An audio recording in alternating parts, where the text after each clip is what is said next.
Are we alone? For me, it's the most romantic question in science. Finding a partner could change the meaning for our existence. And that is true also in the context of the universe. So what was your love letter from the extraterrestrials that really got you in? On October 19th, 2017, astronomers in Hawaii spotted the first object from outside the solar system that was the size of a football field, very big. People who analyzed the data concluded that it's flat, pancake-like. We can't really observe it, we can't chase it, it's moving really fast and we can't see it. But we can find more of the same. So far, for 70 years, we were looking for radio signals, which is just like waiting for a phone call. So there is a better way. If we find a tennis ball in our backyard, it tells us that the neighbor plays tennis. All the space trash that was thrown into interstellar space, probes that are not functioning anymore, pieces of things, keep accumulating over time, like plastics in the ocean. They don't run away from the Milky Way galaxy. They would accumulate like space trash, and we didn't check whether we have any trash in our backyard from a neighbor, and their trash is our treasure. Hello, welcome back to Mission Daily. I'm your host, Stephanie Postles, and today I am joined by Avi Loeb, an astrophysicist, a professor at Harvard, and a man who has been called the world's leading alien hunter. I'm not making that up. Avi has been recognized by Time as one of the most influential people in space. He's advised the White House on science and tech, and is the founder of the Galileo Project, a research project searching for evidence of extraterrestrial technological artifacts. Avi, welcome to the show. Thanks for having me. You could have saved time by introducing me as a curious farm boy. I was born on a farm and I'm still curious. Curious farm boy. I like that. So you were born in Israel, right? Yes, and I grew up collecting eggs every afternoon and driving a tractor to the hills of the village. And that basically shaped my life later because I don't have any footprint on social media. I'm connected to nature. Every morning at sunrise, I jog in the company of actually today even frogs on my path. But usually it's wild turkeys, birds, ducks, all these animals. I feel much more at home with them than with people. Wow. Okay, we're definitely be diving into your story in a little bit here because I still am trying to wrap my head around farm boy turns into guy searching for extraterrestrial things.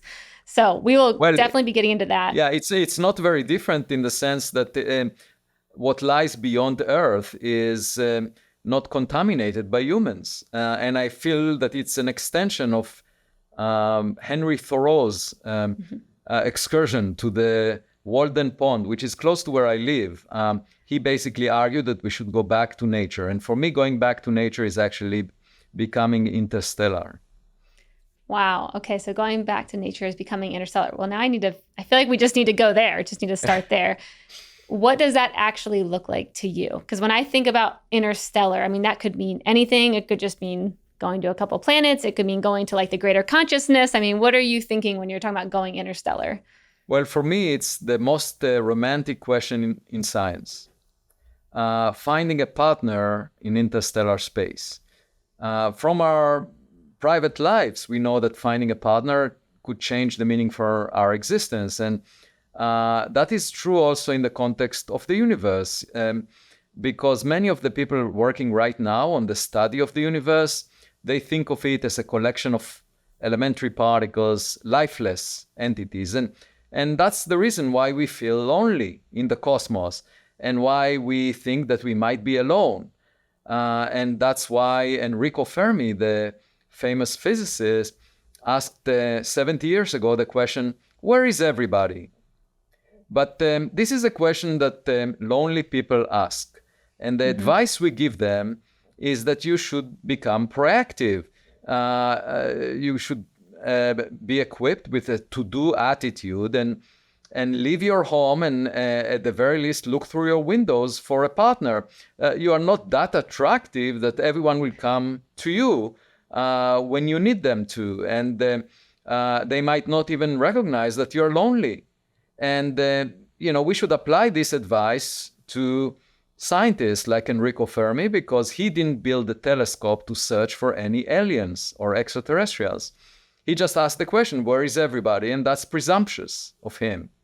And so far, for 70 years after he asked this question, we were looking for radio signals, which is just like waiting for a phone call. So the advance was to say, okay, well, I don't see anyone around me, so therefore I should wait for a phone call. But that's also a very passive approach. And there is a better way, and that is to find a package in our mailbox or a letter. And if you think about it as a love letter from an interstellar partner, an extraterrestrial, that could be actually the thing that will shape our future. It will change our priorities. If you look at the news every day, $2.4 trillion are spent on military budgets worldwide, and we engaged in conflicts over territories on this rock that we were born on. This is a tiny rock, a residue of the sun. The truth is that there is much more real estate outside the solar system, and we ignore it. And on this vast amount of space, we might find another intelligent civilization, and it would be a great benefit for us to learn about them, because it's just like meeting a smarter student in your class, and you can learn, if putting it in the context of romance as a solution to anxiety, just recognizing someone that is more capable than we are often leads to love, I see that as a path forward that would change our priorities, and they would bring us to a better place. I love it. So what was your love letter from the extraterrestrials that really got you in? Like, what was that one thing where you had a before and after, and you're like, I am now going out to space. I will find something out there. Like, tell me about that moment. So on October 19th, 2017, astronomers in Hawaii spotted the first object from outside the solar system that was the size of a football field, very big. Bigger than our biggest spacecraft. The biggest now being contemplated is Starship by Elon Musk. And, that is getting close to what this object was, which was even a bit bigger than that. It was given the name Oumuamua, which means a scout in the Hawaiian language. And this object was not expected. It was moving faster than the escape speed from the solar system, and therefore it came from outside. And it was strange in the sense that as it was tumbling every 8 hours, the amount of sunlight reflected from it changed by a factor of 10. And that meant that it has a very extreme shape. At the 90% confidence, people who analyzed the data concluded that it's flat, pancake-like. And it was pushed away from the sun by some mysterious force without showing any evaporation. And I suggested that it's just the reflection of sunlight that is pushing it, and the object is very thin, sort of like a sail or a surface layer from a technological object, or a piece of a broken megastructure like a Dyson sphere. At any event, I suggested that it's not natural, and but we didn't get enough data on it. But that changed my approach in the sense that once I proposed that, the question was, here is a new way of finding evidence. If we find a tennis ball in our backyard, it tells us that the neighbor plays tennis. So we should check, because that opens a whole new window into what may happen elsewhere. And it's different from waiting for radio signals in the sense that all the space trash that was thrown into interstellar space, probes that are not functioning anymore, pieces of things, all of these keep accumulating over time, like plastics in the ocean. They don't run away from the Milky Way galaxy. And these are objects like Voyager or Pioneer or New Horizons that we sent out of the solar system. They will not be functional once they leave the solar system. And they would accumulate like space trash, and we didn't check whether we have any trash in our backyard from a neighbor, and that their trash is our treasure in some sense. So that's where what did this changed object go? Yeah. I've not kept up with this, but I actually don't even remember this. This shows I need to get more into this space, but where did that object go? Did it just disappear? So it didn't actually land? Yeah, so objects fade away very rapidly as they move away from the sun because there is less sunlight impinging on their surface, and the farther away, the less bright they appear to us. So altogether, they fade inversely with distance to the fourth power as they move away from the sun, from the local lampposts that we have. The only way for us to see those things is by the sun illuminating them. And that's why they need to be very big. And there might be many more smaller objects. So as of now, it's 100 million times fainter than it was close to Earth. We can't really observe it. We can't chase it. It's moving really fast and we can't see it. But we can find more of the same with the Rubin Observatory. That's an observatory that will start operations next year with a camera that has 3.2 billion pixels, 1,000 times more than your cell phone camera. And it will survey the southern sky every 4 days. And I calculated that we could find an Oumuamua-like object every couple of months. And so that would be the path forward, because then we can study those objects and learn more about them. And beyond that, I also discovered with my student an object that collided with Earth, an interstellar meteor that was spotted by US government satellites in 2014, about a decade ago. And it exploded over the Pacific Ocean at a very low altitude. And therefore, it was tougher than all the other meteors ever recorded by NASA. And it was also moving faster than 95% of the stars in the vicinity of the sun. And the question in my mind was whether it's a Voyager-like meteor. And another analogy you can make is with Elon Musk's Tesla Roadster car that was launched as a dummy payload on the Falcon Heavy in 2018. And if it collides with Earth in the future, it would appear as a meteor of unusual material strength. And so I led an expedition to the Pacific Ocean to find the materials from this meteor, and we found something, but we want to go back to find bigger pieces. We found the material that has a composition different from solar system materials so far, in the form of tiny droplets that are less than a millimeter in size. Got it. So you went on this expedition and you found this. What was the sizing of the things that you found? Was it just like little pieces, or like how big do you need to be able to understand it more? These were millimeter sized, the size of a grain of sand, droplets of molten material, presumably from a meteor explosion. About a tenth of the material that we retrieved in the form of these droplets had an unusual composition.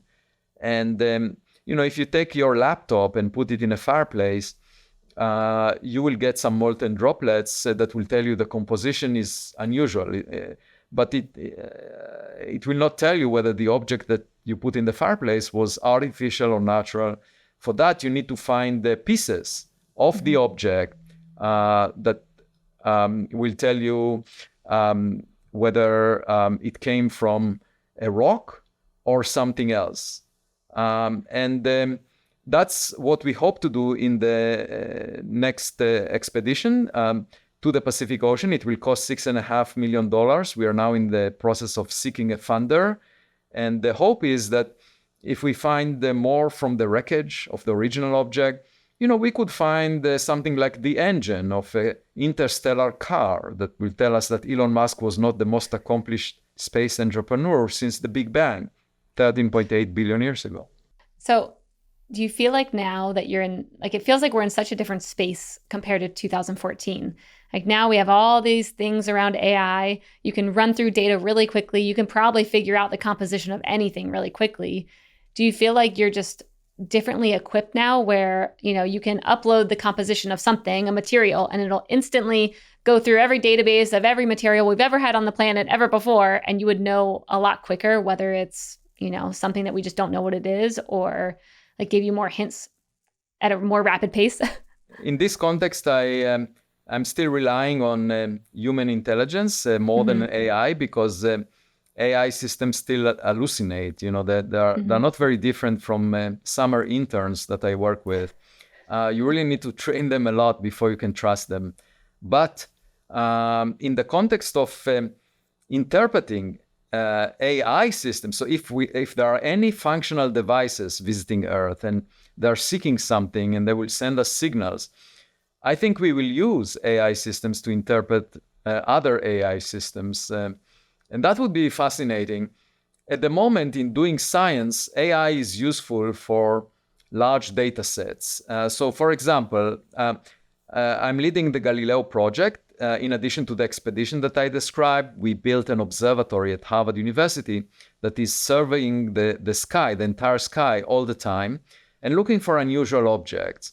Because the US government is suggesting that there are unidentified anomalous phenomena that they can't figure out. And that includes 3 reports from the Director of National Intelligence to the US Congress. And so we built this observatory for the first time, monitor the sky in a new way that was never done before by scientists. And so far, over the past 6 months, we looked at 500,000 objects, and they were all familiar objects so far. But we're now employing AI or machine learning software that would identify objects that we look at and will tell us whether they are familiar, whether they are birds, drones, balloons, airplanes, or satellites.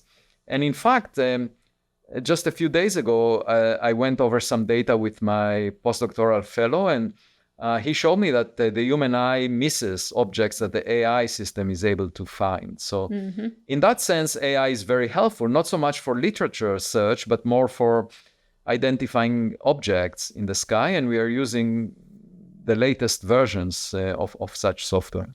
Yeah, I mean, I think about the amount that the human cannot perceive, all the different, things that are going on all around us, where we can only hear a certain frequency and we can only see certain things. And we can only, when you start looking at what we can actually perceive versus everything that's all around us all the time that we have no idea, can't even see it, hear it, feel it, nothing. It does make you think, how are we going to discover things at this rate? We need advanced technologies to help us see in ways that we literally can't see in this 3D body. There's no way we can perceive certain things. No, that's definitely true. And our eyes, for example, were developed to process sunlight. And by the way, other stars emit at different wavelengths. The most common stars, dwarf stars, like the nearest star, Proxima Centauri, they emit mostly heat, infrared light. And if there are any animals there, the aliens must have infrared eyes. The mantis shrimp has infrared sensitivity, and it looks like an alien if you look at the mantis shrimp. But indeed, you are correct that we need to use instruments in order to detect things that our senses cannot. But more fundamentally in science, there is the question of the unknown unknowns. We know of some things we don't know. Like, for example, what most of the matter in the universe is. We call it dark matter. We don't know what it is, but we know that we don't know it, and we are searching for it. However, the question is, what about the unknown unknowns, things that we don't even realize that we don't know? And those are the places where discoveries, would surprise us. And if there is an intelligent species out there, it would probably exceed our imagination. It's just like dating someone who came from another star. All bets are off.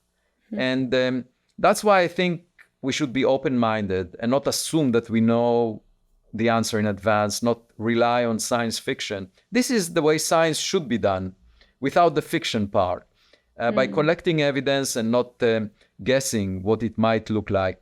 And the benefits, there are many people who are worried if you think about the Galileo Project that I'm leading as a dating app, they're worried that we might meet on the first date a serial killer, and they're worried that there might be predators out there. But I have an optimistic view, and I think we can learn from them much more than we pose a threat to them. And therefore, we should be open-minded. And the way I see it is, Moses in the biblical story started believing in God after witnessing a bush that was burning without being consumed.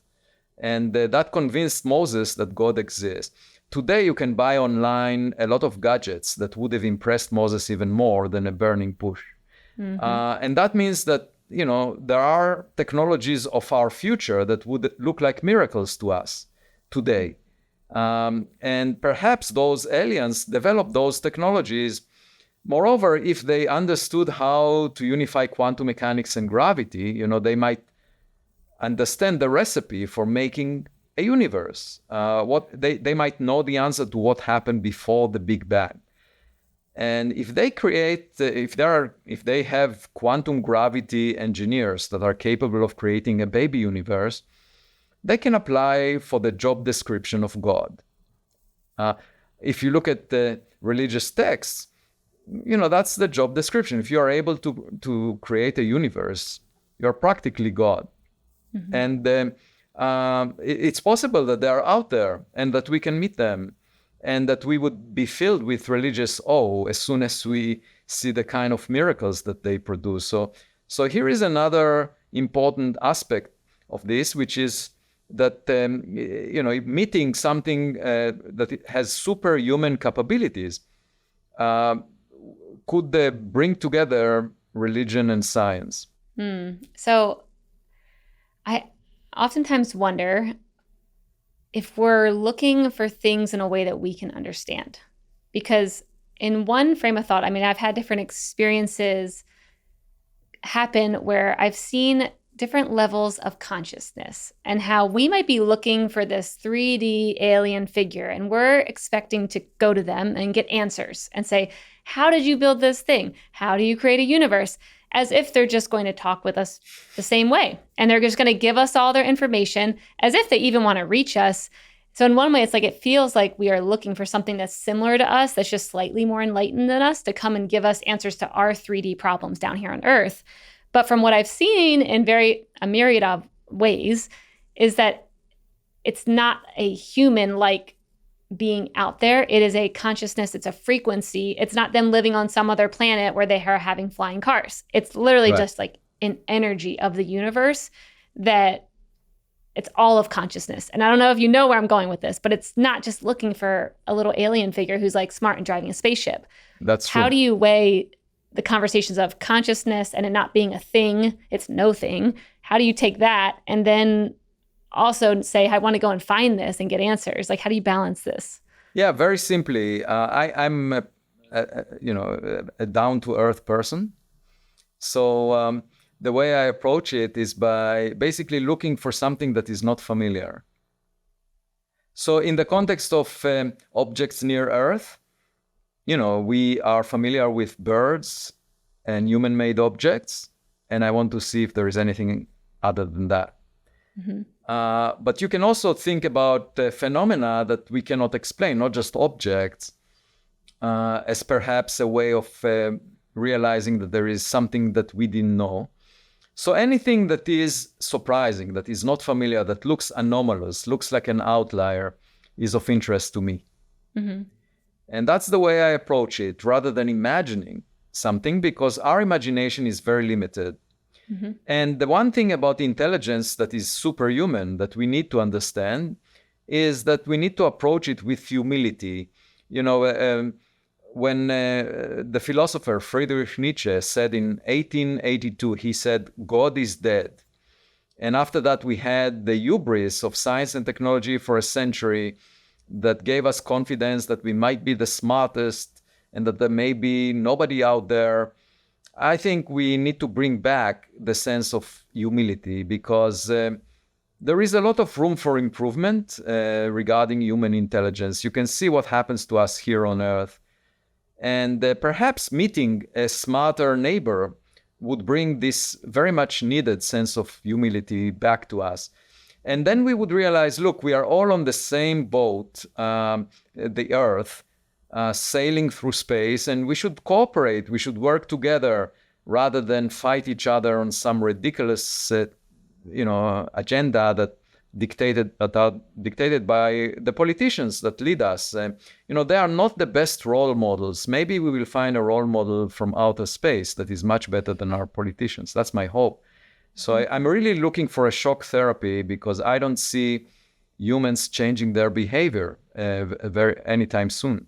Do you think there's anything, and this is a loaded question because I already have a thought on it, but do you think there's anything that can help people expand their mindsets out of their current reality? And when I'm asking this, I'm leading towards more transformational experiences, breath work, psychedelics, that kind of space. Like, do you think things like that can help get people out of the current reality to maybe see something bigger is out there?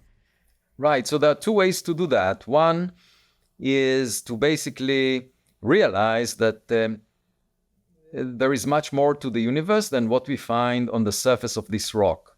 Mm-hmm. So we dedicate all of our attention to what happens on Earth, but there is much more out there, and most of it we don't understand, and we should allocate resources to figuring it out. And the way it's done right now is that the academic community, the scientists, are deciding what to pursue, and they're ignoring the interests of the public.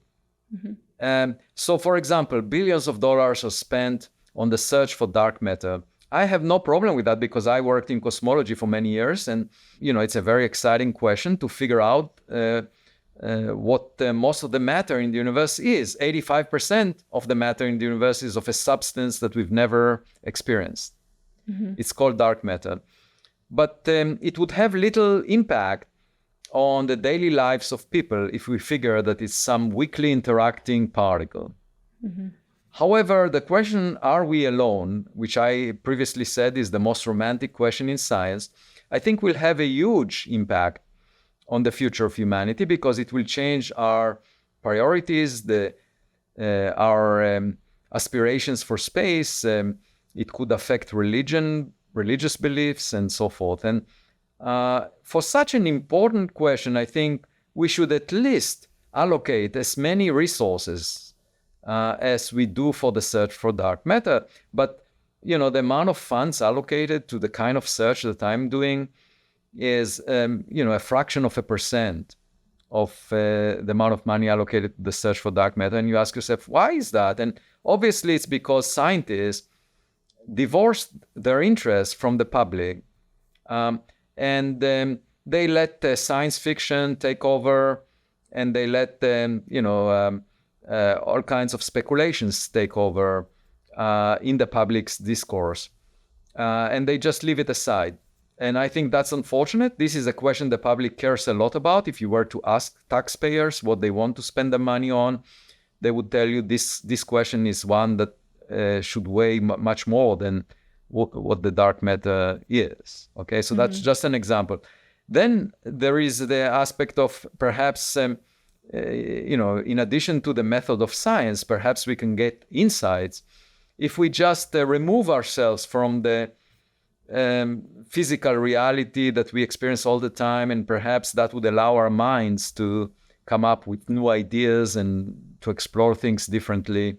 Mm-hmm. And that relates to psychedelics, which I've never tried, by the way, so I have nothing to testify here, but I can imagine that doing these things could help free your mind from the constraints of your senses that limit your imagination, and so you might be able to imagine things that otherwise you ignore. And so I think especially for creative arts, that could be very beneficial. But in the context of science, eventually we need to find the evidence for that, but maybe the ideas will come as a result of those experiences. Mm-hmm. Yeah, I have been around those spaces a lot, and I kind of see how when people go through those experiences, when they go do ayahuasca in Costa Rica or when they have any other kind of ceremony like that, you see a before and after oftentimes of someone seeing something bigger than themselves, seeing the connection of everything, not having to understand why or what that was always, but also knowing it wasn't my mind that got me there because I've never thought that before and I've never seen that before and I don't even know what this is. And so if anything, I believe is here to help change perspectives and to get you out of a narrow view of what you think you know. That's one field that I'm very bullish on of just, we can't keep solving the problems of the way that we got it here. Like we're the ones that let ourselves into this space, into this, disconnection, into the polarization of the world. And so to get out of this, you probably have to think very differently and have a whole new reality perspective change that you probably can't get to on your own. So it's just one area that I think is interesting. In my mind, the source of all evil is the human ego. And first, I don't fully understand it because, we receive our body with all of its capabilities, the brain, and our physical capabilities, just like you get a car from a dealership. And of course, you can decide where you want to drive the car, but you can't be proud of the engine that you never designed and that you've never seen. I mean, we don't look under the hood very often. We have a heart that we've never seen. We have a brain that we've never seen. And we get our pride from the performance of those organs. And I just find it really strange that the human ego takes pride in. And perhaps it's because we recognize that we will die one day, that in fact we're very vulnerable, and therefore we prefer to live under the illusion that we are powerful, just to give us sort of, to relieve our anxiety of death.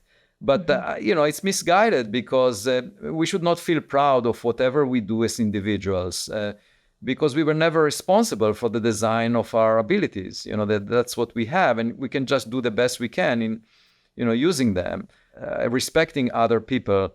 But if you do engage in those experiences that you mentioned, I think one thing that could happen is that you lose your addiction to your ego. And I should say also in the search for extraterrestrials or in any other scientific endeavor that is exploring the unknown, you better give up on your ego, because otherwise you keep getting attached to past knowledge, to things that we already know, because you benefited from knowing that and you got your stature. And but that's what experts are all about. They keep bragging on the fact that they know the answers to any question in their area of expertise. And however, if you are a curious kid, if you can be throughout your life, if you can never pretend to be the adult in the room, then you're always recognizing that you're in a process of learning and you maintain a beginner's mind. And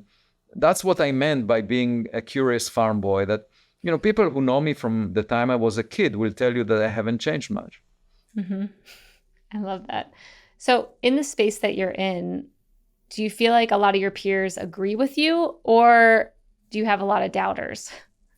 A lot of, I wouldn't say a lot. I mean, there are lots of spectators. And first, the general public, I get a huge amount of support. And that includes people from all walks of life, including artists. That, there is a Netflix documentary being prepared about my research. There is a play that was written by a playwright that we hope to present it in a theater. That there was a poet that sent me something, a sculpture that is making a sculpture about inspired by my research. So, and actually even a piece of music that was composed and performed by a symphony orchestra about Oumuamua, inspired by my work. And so altogether, I feel that this fulfills a sense of inspiration, especially for young people that want to become scientists.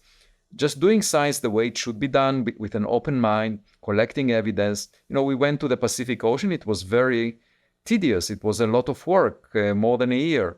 Planning it, going there, and then analyzing the materials that we found. And it's much easier to have an opinion. But the public appreciates the hard work and the new knowledge that it might inspire. But then among my colleagues, once the public pays a lot of attention, for example, when I went to the expedition, I wrote diary reports on medium.com, and they were read by millions of people. They were translated to Spanish. But at the same time, a few of my colleagues were very upset by the attention that this gets. And so they tried to say, we don't believe the data from the US government. It must be wrong. In fact, what you collected, the materials might be coal ash. And in fact, this meteor might have been a truck. And these are ridiculous statements given the data that we have. But they were reported by journalists because they are seeking clickbaits. And if they see a disagreement, they fuel it by reporting about it, even though it doesn't, follow the evidence. So when the New York Times said that this meteor could be a truck, I explained to them, I said, look, that ignores the evidence from US government satellites that saw the light from the explosion. It was a few % of the Hiroshima atomic bomb energy. You can't produce that much energy with a truck. How can you argue that? And they said, well, so I said, well, if that's what a science journalist reports about, without paying attention to the evidence, how can we trust what you say about politics? And so there is this tendency of people who are jealous of the public attention to just throw enough dust in the air so that they can claim they don't see anything. But and each and every point that was raised, we had a clear scientific answer to. And at the end of the day, I think most people recognize that it's exciting. And for example, I'm serving as the director of the Institute for Theory and Computation at Harvard University, and we just had a conference, 20th year anniversary of that institute, and I gave a lunch talk about the latest findings from the Galileo Project. And after that, many of the former postdoctoral fellows that are now faculty in major universities, they came to me and said that they were very inspired by this. So I think it does appeal to a lot of people who really are genuinely curious. The one thing is that science is a privilege to stay curious. And it's just one of these professions where you get paid to stay curious. And I just find it hard to believe that some of my colleagues prefer not to be curious. And I was jogging also on this ship in the Pacific Ocean, and the Netflix filming crew was filming me one morning at sunrise, and the director came to me after an hour and a half of jogging. They asked me to jog 3 times longer than I usually do, and he came and said, Avi, it looks like you're running. Are you running away from something or towards something? And I said both. I'm running away from some of my colleagues who have strong opinions without seeking evidence. And I'm running towards a higher intelligence in interstellar space. That's amazing. I love that. I mean, I do wonder how much of what we see and hear, the public just believes the most confident sounding person. And most people do just look for who's the most confident person in the room, who has the strongest opinions. Okay, they must be right. Instead of, what's the best evidence? Who's actually doing the work and who's not scared to be wrong? Because what I think we see today is so many people who, whether they're the scientists, the professors, whoever's out there writing articles, being right is the currency. Like you have to be right to then feel good about what you're doing. And I wonder what would it look like if more people shifted into like, I hope I'm wrong. I hope I'm exploring something that's so big and different. I hope I'm wrong a lot of times because that shows that I'm exploring something very different than you proving, for the 50th time that you've now inched up a little bit more in your research on this one space that most already kind of understand at this point. Why don't we look into something that's scary and your whole reputation might not be proved until after you're gone? Like you might not prove anything until way later, but that could get us there in the next 100 years if you work on it now. Yeah, so the whole fun of being a scientist or living, as far as I'm concerned, is learning something new every day. You just learn. And for that, you need to, first of all, take risks and allow mistakes because it's inevitable. You don't always have the right ideas to start with, but you allow yourself to learn. But when you are pretending to be the adult in the room, you sort of are avoiding risks or pretending to know something you don't really know. That's what politicians do. That's what clergy do. And but the beauty of being a scientist is you can say, I don't know, or I made a mistake, and now the evidence shows something different. And it's just the way kids learn about the world. They are willing to take bruises in the process of learning, and it's work in progress always. And why pretend that we know more than we actually know? I mean, and of course, the biggest challenge right now is who to trust, because the news organizations have a political narrative very often, and even academia has a political agenda when reporting about scientific results. So it's really, I think the biggest challenge is, especially in the time of AI bots able to be trained on texts and voice of humans on the internet, that we will have a hard time telling who is calling us on the phone, because there will be no simple way of verifying it. That will happen very soon. And also the news feeds will be saturated with AI messages that are not real, and we will have to figure out a way of filtering and going back to the actual reality that we can verify, because without that there is no common thread that runs through society. If we will be polarized and with false narratives, and this is a very bad place to be, a place of misinformation. Well, I'm a forever optimist, and I feel like this space that we're heading into now is a blessing because it's having people think for themselves again. It's been a long time of just seeing a news outlet put something out. Yep, must be true. And now we're in a space where I feel like people are starting to question everything, which is like back to the basics of, okay, you're telling me this. Is it true or not? It doesn't matter, that you're NBC or whoever you are. It's like, well, now I'm not really sure, because I know that anyone can say anything and anything can look real. And so let me tap in with the truth that I know and look into it in my own way without just hearing something and then passing on misinformation. So it feels like it's a good retraining time. Yeah, I completely agree. And really it should be evidence-based, what we believe in. And politics is not evidence-based, and the hope is that science will be, and we need to be curious for our notions, the prejudice we have, to be tested, because very often we just don't have the imagination that describes the reality that we live in. So I think the subject of extraterrestrials is really a cornerstone that could open our eyes to a new future if we find this love letter that I was talking about before.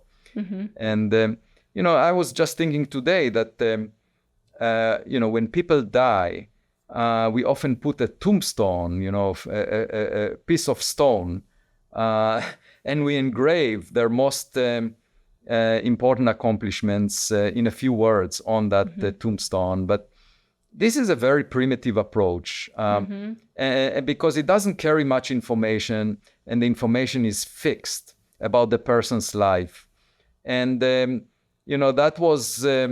that's the fact that information was not important. I mean, it's sort of understandable, because there were 117 billion people that lived on Earth so far, and there were even traditions of burning the body into ashes. And if you think about it, it's basically deleting all the genetic information about the person and commemorating the person by deleting the information about that person. And even in the context of New Horizons, the spacecraft that we launched towards Pluto, the ashes of Clyde Tombaugh, the discoverer of Pluto, were put on the spacecraft.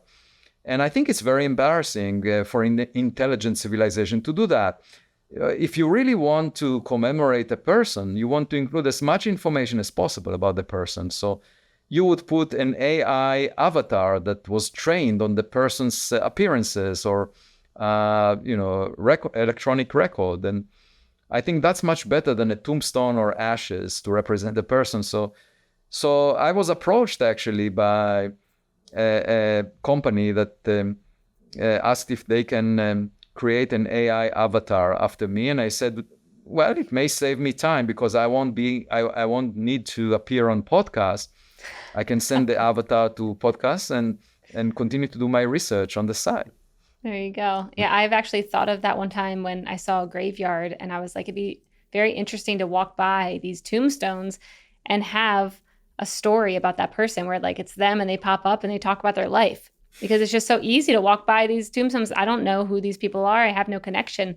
But if I knew every tombstone or every area or something had a story, at least it would. So just imagine, instead of a tombstone, you had a screen, a digital screen next to every grave, and on that screen you will have an AI avatar, and you could ask questions about the person, and the AI avatar would basically imitate, even have the sound of the voice of that person speaking to you when you ask questions. But that would be much more inspiring as far as I'm concerned than seeing a rock. Someone gets to do this. Someone build this for us. We need it. So are there any discoveries that you're working on right now that you haven't really talked about, that you're super excited about, that no one really knows? All the time, every day. So for example, last month I co-authored a Nature paper with Merav Ofer from Boston University, and we basically realized that the solar system might have gone through a very dense cloud of gas a few billion years ago. And there is, in the record of Earth, there was something unusual that happened around that time. Also, humans, the human species started around that time. But there were also some impact on the Earth. And what we realized is the wind coming from the sun, which is called the solar wind, is currently being stopped by the interstellar medium, the gas that surrounds the solar system, at a distance that is 100 times the Earth-Sun separation. But when the solar system went through this dense cloud of gas in interstellar space, and we found out that it could have, based on going back in time along the path that the solar system went through. So if it went through this cloud, the place where the solar wind is stopped, it would become inside the Earth orbit around the sun. So that means we will not be protected from the impact of energetic particles from interstellar space if that happens. And that could have triggered an impact on life on Earth a few million years ago. So that was exciting, because we don't often think about astrophysics or the galaxy, the Milky Way galaxy, affecting life on Earth. We only think about the sun and everything that is close to us. If there is a piece of rock that is colliding with Earth, that would appear as a meteor, and it could do something. Like, for example, the dinosaurs were killed 66 million years ago by a rock the size of Manhattan Island that collided with Earth, and such rocks do collide with Earth every 100 million years or so. So we always think in the context of rocks that may hit the Earth or the sun affecting life on Earth, but it's interesting to recognize that even a larger environment like the Milky Way galaxy could do something to our life. And then last week, there was a new paper that came out reporting about results from the Webb telescope. And basically, one of the surprising results is that there are these little red dots, which are just like rubies in the sky. These little red dots apparently are galaxies the size of the Milky Way that existed when the universe was 5% of its present age, less than 800 million years after the Big Bang. And they seem to be very compact, about 100 times smaller than the Milky Way galaxy. So the question is, why are they so small? Why are they so red? And also, why do they produce so much light? It looks like there might be a black hole at their center. And I then, as soon as I saw this, I was reminded of an idea that I had 30 years ago when I came to Harvard. And I suggested that there could be very compact galaxies in the universe that are simply not rotating as much as Milky Way type galaxies. And those little red dots might be that population of low spin galaxies that have very low spin. And I wrote a paper about it as soon as I recognized that. And it very often happens to me that when I hear about something, I immediately have an idea. Mm-hmm. And if a young person comes and tells me about their work, I suggest something, and then that person often says, well, I haven't thought about it. And then that person sometimes works for years exploring that. I just don't know why it occurs to me and not to other people, but it does happen still. So I can still do it. It perhaps will not last for much longer, but we shall see. I mean, maybe that's your way of tapping into interstellar, extraterrestrial, sending messages to you to show you, the way. I mean, it's not a weird concept. You've heard of a lot of different, very smart scientists talking about like they had messages come to them and that's how they had breakthroughs and scientific discoveries. And they were like, it wasn't me. I don't know where that came from. I just heard this answer and did it. And so maybe that's true. I don't know from. where it came from, but I also find it hard to believe that my brain is an antenna that receives messages, but maybe it does. I mean, everything is energy, so why? Everything's frequency. It's all probably connecting to you in ways that we don't even understand, which makes sense. That's quite possible, yeah.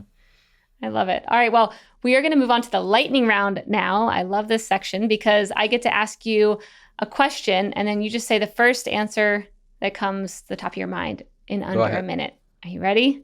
Yes. All right. First question, what is one book everyone should read? I would say Jean-Paul Sartre on existentialism. Oh, okay. We will link that one up in our show notes. And I will also have to check that out because I've not heard of that one. Next question, what is a piece of advice you've received that has stuck with you throughout the years? Stay true to your passion. And you've done that. That's good. Favorite historical figure? Albert Einstein. What is a prediction you have for the future that is outside the extraterrestrial space? What's something that you believe right now for the future?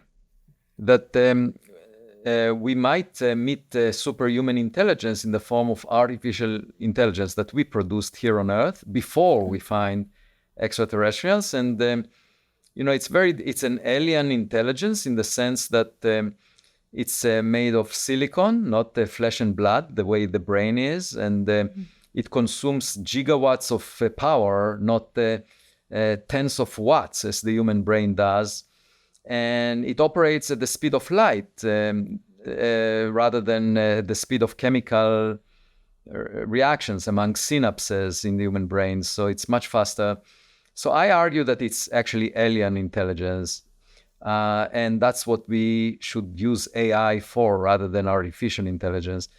And then, in the near future, within a decade or so, it may very well show abilities that are superhuman. Maybe it's already showing them and we just fail to figure it out. And so this will be our taste of superhuman intelligence. And of course, the biggest leap beyond human capabilities might come from another star. That's good. What is a habit or mindset that has changed your life? Jogging every morning since the pandemic started at sunrise brought me closer to nature, but also allows me about half an hour of not receiving any messages and just thinking for myself. And I often come with new ideas for the day as a result of that. What's something that you are a bit scared to research or you're looking away from? Because you're like, if I go in that direction, it'll unravel things that might be a space I don't want to get into. Death. You don't want to look into death. I would much rather prefer to believe that I'm immortal and that medicine will develop a potential for longevity. And the reason I'm not saying that out of arrogance that I want to live forever. I'm just saying that because there is so much we don't know that I would really I want to have the time to explore all these questions that I have.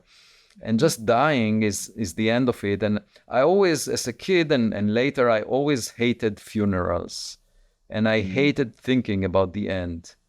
It just, I mean, I really always want to believe that we can start a new beginning and live forever. And I hope it will be true that, we may become immortal during my lifetime.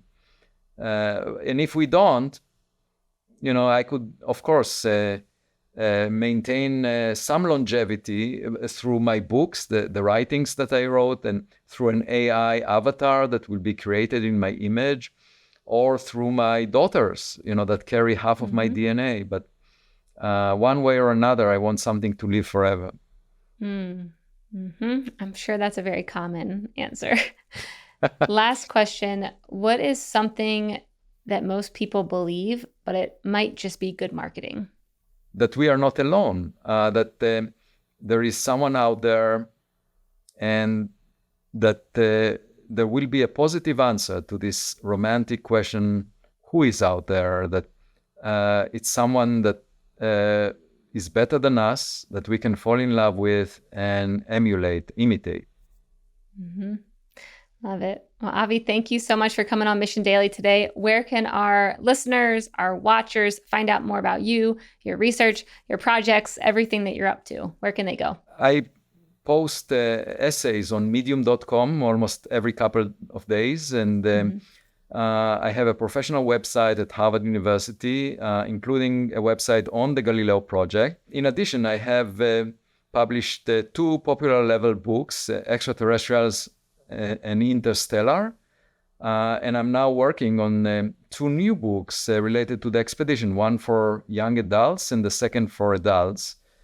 And hopefully the Netflix documentary will help people see from up close what doing science, how exciting it could be and how inspiring it could be.